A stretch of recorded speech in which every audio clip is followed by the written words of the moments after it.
എല്ലാവർക്കും നമസ്കാരം. വളരെ പെട്ടെന്നാണ് നമ്മൾ ഈ സിനിമയുടെ ഷൂട്ടിംഗ് നടത്തുന്നത്. പക്ഷേ അതൊരു എക്സ്ക്യൂസായി ഒരു ഡിപ്പാർട്ട്മെന്റും കണക്കാക്കാൻ പാടില്ല. നിങ്ങൾ നിങ്ങളുടെ ആത്മാർത്ഥതയെ 100% ഈ സിനിമയ്ക്ക് വേണ്ടി സമർപ്പിക്കണം.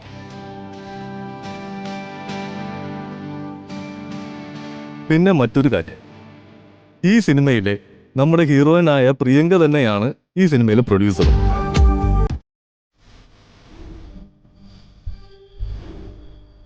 ഇൻഡസ്ട്രിയിലേക്ക് പുതുതായി വരുന്ന ഒരാൾക്ക് നമുക്ക് ചെയ്തു കൊടുക്കാൻ പറ്റുന്ന, എന്നെന്നും ഓർമ്മിക്കാൻ പറ്റുന്ന ഒരു സിനിമ ഉണ്ടാക്കുക എന്നതാണ്. സോ എല്ലാവരുടെയും സഹകരണം ഉണ്ടാവണം. പ്രിയങ്ക, വിളക്ക് കൊടുക്കാം.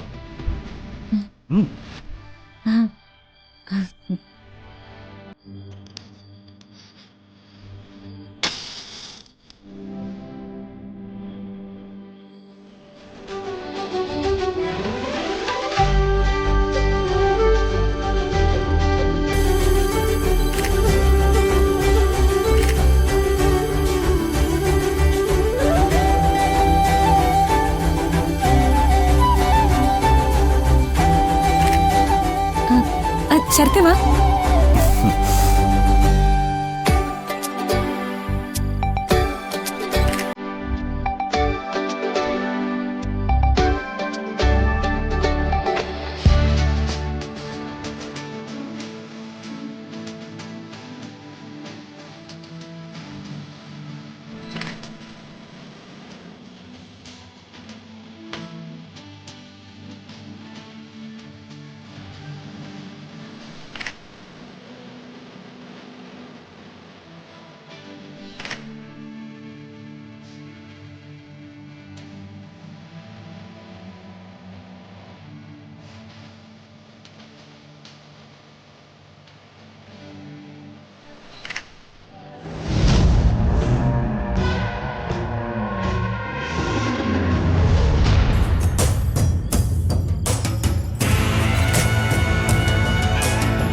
ശരത്, എല്ലാം ഓക്കെ അല്ലേ?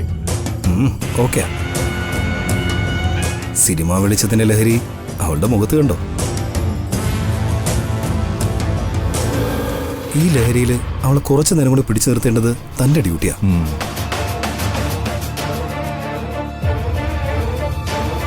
പ്രിയങ്ക,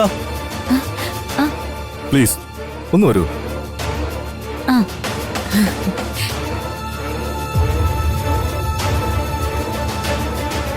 പ്രിയങ്ക സ്ക്രിപ്റ്റ് മുഴുവനായി വായിച്ചില്ലേ? ഒരു ചലഞ്ചിങ് ക്യാരക്ടറാണ്. ഒരുപാട് മുഹൂർത്തത്തിലൂടെ ഈ കഥാപാത്രത്തിന് കടന്നു പോകാനുണ്ട്. മനസ്സിലായി സർ. പ്രത്യേകിച്ച് കുഞ്ഞ് നഷ്ടപ്പെട്ട സീനൊക്കെ എത്തിയപ്പോ റിയലി എന്റെ കണ്ണ് നിറഞ്ഞുപോയി. തുടക്കം നന്നായ പിന്നെ തിരിഞ്ഞു നോക്കേണ്ടി വരില്ല. സിനിമ ഹിറ്റാവുക എന്നത് ഒരു പ്രധാന കാര്യമാണ്. പക്ഷേ അതിനപ്പുറത്തേക്ക് ആദ്യ സിനിമയിൽ തന്നെ പ്രിയങ്ക ഏറ്റവും മികച്ച നടിയായി തിരഞ്ഞെടുക്കപ്പെടണം എന്നൊരു അത്യാഗ്രഹം കൂടി എനിക്കുണ്ട്. ഈ ക്യാരക്ടർ കൊണ്ട് അത് നടക്കും പ്രിയങ്ക. താൻ നോക്കിക്കോ, ഈ അടുത്ത കാലത്തൊന്നും മലയാള സിനിമയ്ക്ക് ഇങ്ങനൊരു എൻട്രി ഉണ്ടായിട്ടുണ്ടാവില്ല. Thank you. പ്രിയങ്ക, നമ്മൾ ഫസ്റ്റ് ഷൂട്ട് ചെയ്യുന്ന സീൻ ക്ഷേത്ര സീനാണ്. ഹീറോയിന്റെ മുൻജന്മയില്ലേ സാവിത്രി, അവര് ക്ഷേത്രത്തിൽ തൊഴാൻ വരുന്നതും അവരെ ആളുകൾ കൊല്ലാൻ ശ്രമിക്കുന്നതും. അതല്ലേ നമ്മുടെ ഫസ്റ്റ് സീൻ? അതെ. ഷൂട്ടിനായിട്ട് ഫുൾ പോകേണ്ടി വരും. നാളെ അല്പം വൈകി തുടങ്ങിയാലും മതി. അത് കഴിഞ്ഞാൽ നമ്മൾ ട്രാക്കിലാവും.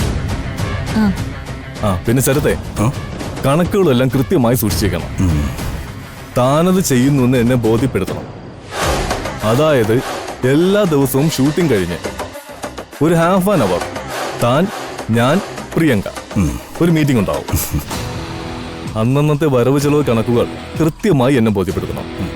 അത് കുഴപ്പമില്ല, എനിക്ക് ശരത്തിനെ പൂർണ്ണ വിശ്വാസം. നോ, എന്റെ പ്രോജക്റ്റിൽ എനിക്കത് നിർബന്ധമാണ്. പ്രിയങ്കയുടെ ഒരു ചുവടും പിഴയ്ക്കാൻ പാടില്ല. അതുകൊണ്ടാ പറയുന്നത്. എങ്കിൽ പ്രിയങ്ക റെഡി ആയിക്കോളൂ. ആ ഓക്കെ സർ. ആ ശരി.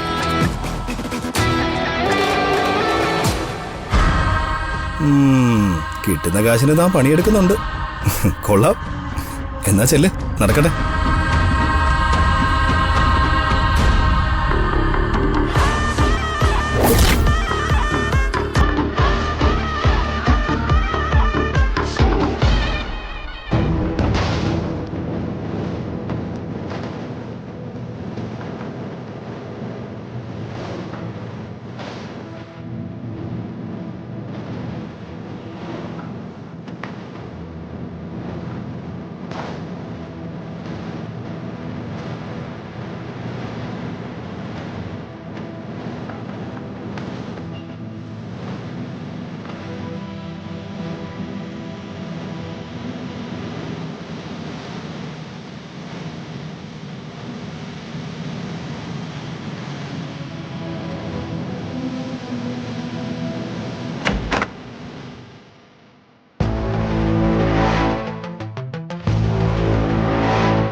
ഇവിടെ നടക്കുന്ന ഒന്നും അവൾക്ക് ബാധകമല്ല. കണ്ടില്ലേ കെട്ടിച്ചമഞ്ഞ് ഇറങ്ങിയിരിക്കുന്നത്.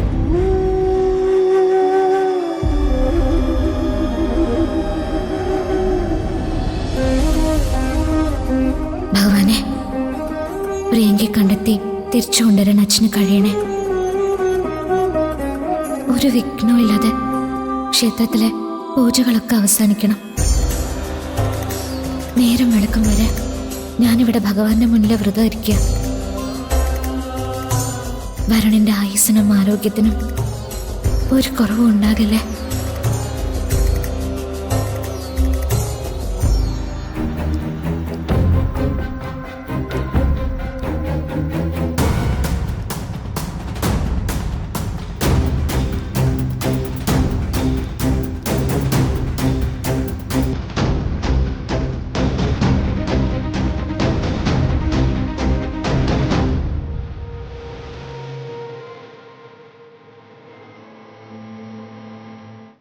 ഭഗവാനെ, എന്തിനാ അടിയനെങ്ങനെ പരീക്ഷിക്കുന്നത്?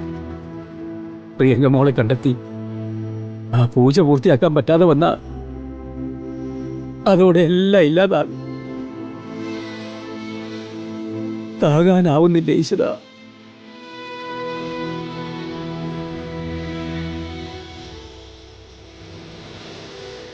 അമ്മേ, പ്രിയങ്ക ക്ഷേത്രത്തിലേക്ക് പുറപ്പെട്ടോന്നറിയാൻ കണിമംഗലത്തുകാർ ഇപ്പൊ വരും.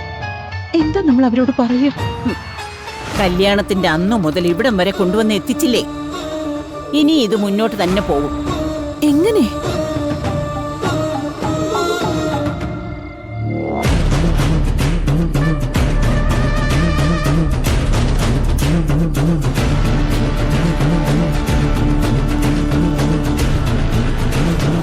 അല്ല, ഇറങ്ങാൻ നേരിട്ട് എന്ത് ധിക്കാരം മുത്തശ്ശി ഇവിടെ കാണിക്കുന്നത്?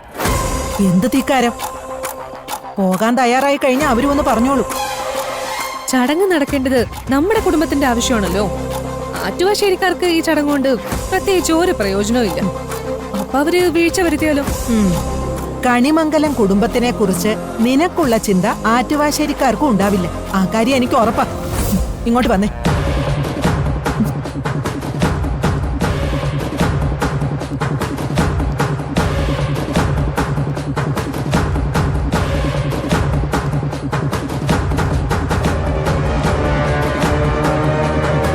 പ്രിയങ്കേ, പ്രിയങ്കേ, അമ്മേ, അമ്മേ.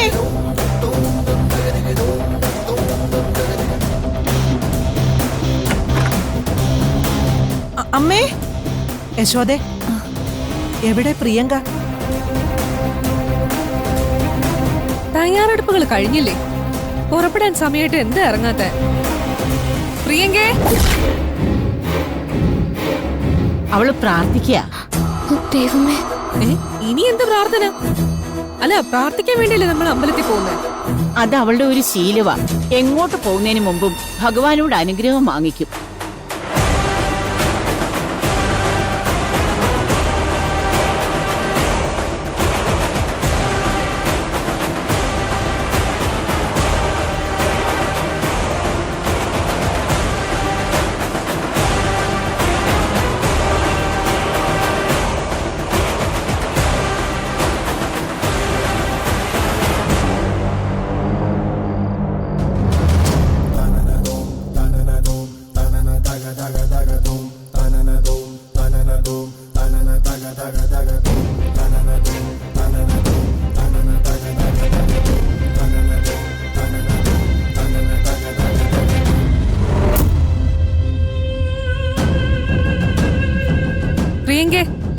എഴുന്നേറ്റ് വാ.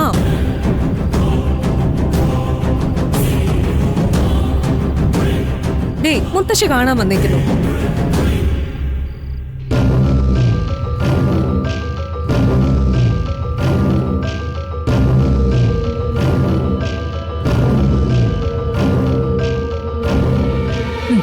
ഞാൻ വിളിക്കാം. വേണ്ട, തൊടണ്ട. ഏ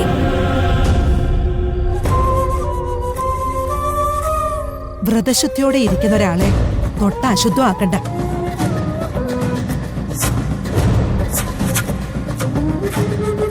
മോളെ, മനസ്സർപ്പിച്ച് പ്രാർത്ഥന പൂർത്തിയാക്കണം. കണ്ണു ഒരുപോലെ പോലെ അടഞ്ഞു പോവരുത്. നീ പ്രാർത്ഥിക്കുന്നതും പ്രവർത്തിക്കുന്നതും നിന്റെ ഭർത്താവിന് വേണ്ടിയാ. മനസ്സിലായോ?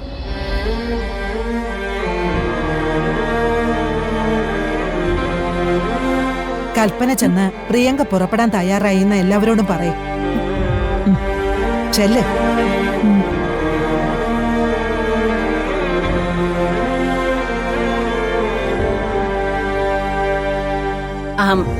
ജയഭാരതി അമ്മയും പൊയ്ക്കുള്ളൂ. മോളെ ഞങ്ങൾ കൊണ്ടുവന്നാക്കിക്കൊള്ളാം.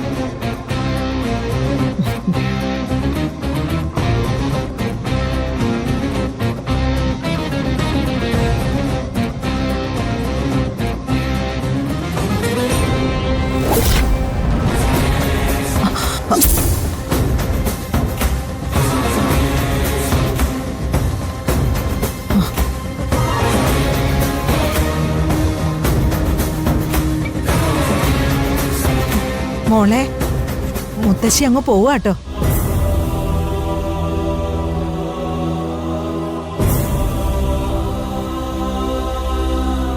വരുണിന്റെ താലി അണിഞ്ഞ പെണ്ണ് തന്നെയാ കർമ്മങ്ങൾ പൂർത്തിയാക്കേണ്ടത്. മനുഷ്യർക്ക് കണക്ക് പിഴച്ചാലും ദൈവങ്ങൾക്ക് പിഴക്കില്ല. ഈ പൂജ ചെയ്യാനുള്ള അർഹത രാധിക മോൾക്ക് തന്നെയാ. കൃഷ്ണ.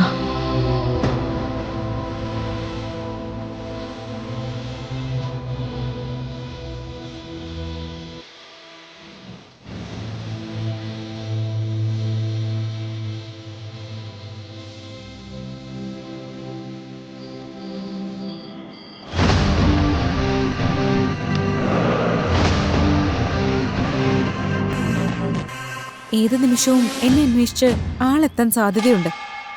കണിമംഗലത്തുകാർക്ക് ഒരുപാട് സ്വാധീനം ഉള്ളതാ. ചിലപ്പോ പോലീസോ അവരുടെ ആളുകളോ. പ്രിയങ്ക, അങ്ങനെ ആരും തന്നെ അന്വേഷിച്ച് ഇങ്ങോട്ട് വരില്ല. തന്റെ സേഫ്റ്റിയൊക്കെ ഞാൻ ഉറപ്പിച്ചിട്ടുണ്ട്. മാത്രമല്ല, നിയമപരമായി പ്രിയങ്കയെ തടയാൻ അവർക്ക് കഴിയില്ല. പ്രിയങ്ക സ്വന്തം ഇഷ്ടത്തിന് ഒരു ഷൂട്ടിങ്ങിൽ പങ്കെടുക്കുകയല്ലേ. അതെ, ഈ കാര്യങ്ങളൊക്കെ മറന്നിട്ട് താൻ തന്റെ ക്യാരക്ടർ ഉൾക്കൊള്ളാൻ ശ്രമിക്കുക. നാളെ താൻ വലിയൊരു സെലിബ്രിറ്റി ആവുമ്പോൾ ഇത്തരം കഥകളൊന്നും ഒരാൾ വിളിച്ചു പറഞ്ഞാൽ പോലും ഒരു പ്രയോജനം ഉണ്ടാവില്ല. പിന്നെന്താ? ഓക്കെ ശരത്തെ, എന്റെ അക്കൗണ്ടിൽ ഉണ്ടായിരുന്ന മുഴുവൻ പണവും ഇപ്പോ കമ്പനി അക്കൗണ്ടിലേക്ക് മാറ്റിയിട്ടുണ്ട്.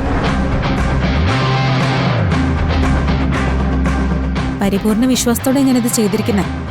ശരത്തിന്റെ ഭാഗത്തുനിന്നും. എന്താണോ താനീ പറയുന്നത്? എന്റെ ലൈഫ് പോലും സാക്രിഫൈസ് ചെയ്തിട്ടല്ലേ ഞാൻ തൻ്റെ കൂടെ നിൽക്കുന്നത്. ഈ അഡ്വക്കേറ്റോട് ഞാൻ അന്നേ പറഞ്ഞതാ, പ്രിയങ്കയ്ക്ക് മാത്രം കൈകാര്യം ചെയ്യാവുന്ന രീതിയിൽ അക്കൗണ്ട് മതിയെന്ന്. അതല്ല ശരത്തെ. നോ, പണം നമ്മുടെ സൗഹൃദത്തെ തടസ്സപ്പെടുത്തും. വക്കീലേ, നാളെ രാവിലെ തന്നെ അക്കൗണ്ടിന്റെ രീതി മാറിയിരിക്കണം. ഇനി ഒരു പൈസ പോലും ചെലവാക്കുന്നത് പ്രിയങ്ക നേരിട്ട് മതി. ശരത്തെ പ്ലീസ് മാഡം, നീ ഇങ്ങനെ ടെൻഷൻ ആവാതെ. ഞാൻ നിൽക്കുന്ന അവസ്ഥ നിന്നെ ഒന്ന് ഓർമ്മിപ്പിച്ചെന്നല്ലേ ഉള്ളൂ.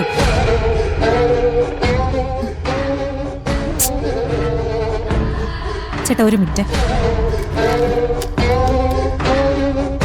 ശരത്തെ, നീ എന്നെ ചതിക്കില്ല. നിന്റെ സിൻസിയറിറ്റി എനിക്കറിയാം. ദേ, നമ്മൾ എന്ത് നേടിയാലും അത് നമുക്ക് ഒരുമിച്ചാ. ശരി, എന്നാ പിന്നെ തന്നെ മേക്കപ്പ് നടക്കട്ടെ. അങ്ങോട്ട് നിൽക്കാം. പ്രിയങ്ക, ഒരു മിനിറ്റ്. വാ മാഡം, ഫേസ് ഒന്ന് അപ്പിയാണ്. സത്യത്തിൽ അവളല്ല ശരത്തെ, താനാ ഈ സിനിമയിൽ അഭിനയിക്കുന്നത്. എങ്കിൽ പടം സൂപ്പർ ഹിറ്റ് ആയനെ. നടീ നടന്മാർക്കൊക്കെ ക്യാമറ തുറന്നു വെച്ചാലേ അഭിനയം വരും. എന്നാൽ നമുക്കെല്ലാവർക്കും ഇത് ജന്മം കൊണ്ട് കിട്ടിയതാ. കുറച്ചു നേരം കൂടി കോടികളുടെ ആസ്തിയായിട്ട് അവളവിടെ ഇരുന്നോട്ടെ, പാവം.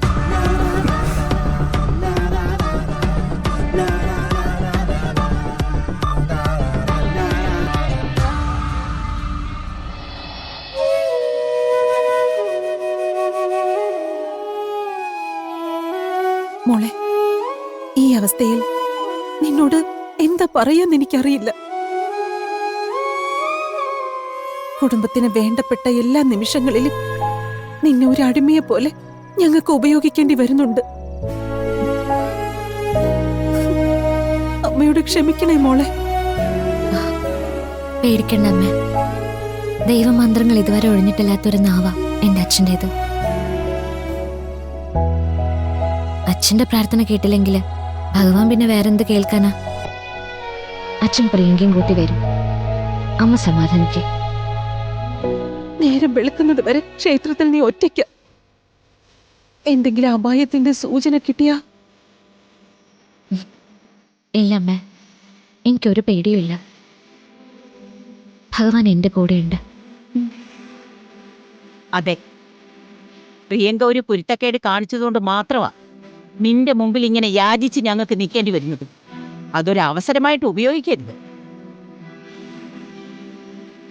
അകത്തിരുന്ന് പ്രാർത്ഥിക്കുമ്പോൾ പ്രിയങ്കയുടെയും വരുണിന്റെയും ജീവിതത്തെക്കുറിച്ച് മാത്രമേ പ്രാർത്ഥിക്കാവൂ.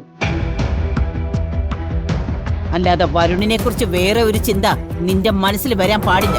മനസ്സിലായോ? പിന്നെ പ്രിയങ്കയും കൂട്ടി ദേവൻ തിരിച്ചെത്തിയ അപ്പൊ വ്രതം തീർന്നില്ല, എഴുന്നേക്കാൻ പറ്റില്ല എന്നും പറഞ്ഞ് ബഹളം വയ്ക്കരുത്. മാറിപ്പൊയ്ക്കൊള്ളണം എവിടേക്കെങ്കിലും. അമ്മ ഒന്നും മിണ്ടാതിരുന്നേ. മോള് നടയിലേക്ക് ചെല്ലേ.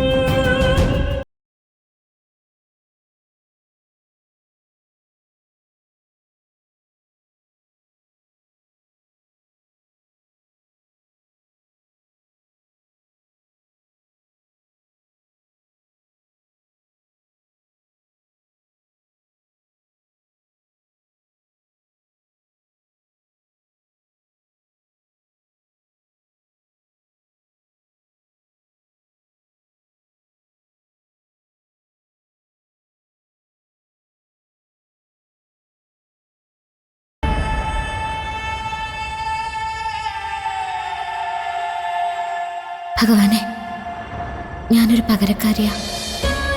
പക്ഷെ എൻ്റെ അച്ഛനെയും അമ്മയും എൻ്റെ കുടുംബത്തെയും രക്ഷിക്കാൻ ഇതല്ലാതെ മറ്റു മാർഗങ്ങളൊന്നുമില്ല. അടിയന്റെ പ്രാർത്ഥന അവിടുന്ന് സ്വീകരിക്കണം. വരുണിന് വേണ്ടി ഇന്നിവിടെ നടക്കുന്ന ഈ പൂജ ഒരു കുറവില്ലാതെ അനുഗ്രഹിക്കപ്പെടണം.